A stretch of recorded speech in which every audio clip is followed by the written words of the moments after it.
Okay, welcome back to UFOs Above Us. This is part 5 of 6 for the North Texas UFO series. This is an actual video that I shot, and you can see that power line in the foreground there. You know, it's blurred, but this is a bigger object. It's not as high in the sky as some of the others. And if you're looking, watching it there, you can see it. It's, at first blush, I thought it was just an orb, but it takes up more of the screen than any other orbs I've shot, and I've captured lots of orbs over the last 3 years.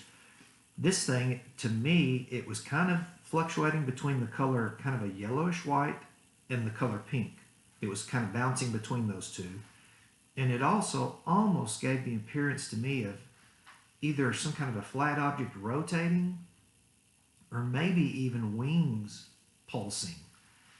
So as we look at the still images, you'll see it a little closer, but here you see I zoomed back out to give a reference to those power lines to show you this thing is moving, but it's not moving fast. It's moving slow enough that this was actually pretty easy to shoot, and I could not zoom in on it. I mean, I could not focus in on it automatic, so I had to go to manual focus, and you'll see me phasing in and out of focus on this thing to get it as sharp as I can.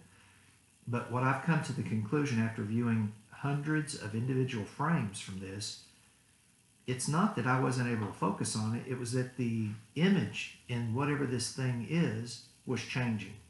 And sometimes every single frame, so every 3/100ths or 4/100ths of a second, it was changing. So we're going to look at a series of, I think, 6 or 7 images here, and then I'll blow them up. Some of them look kind of like cartoon faces or whatnot. Some of them are just geometric shapes. This one looks kind of like just a rectangle. You see it blown up there like a rectangle with stripes on it. Some of them, it may be a little more sinister than that. So as we look through these, here's one that it reminds me of an emerald cut diamond. And when you see the blow up, you'll see what I mean. I mean, you can see the 3D effect to it. Looks a whole lot like some kind of a diamond or something in this frame. But then other frames, it'll look totally different. Some of them, it'll look like a little cartoon character. This frame here, it's, I'll let you see the blow up on it. And, just looks like a little geometric, kind of like a split tube is what this one reminds me of.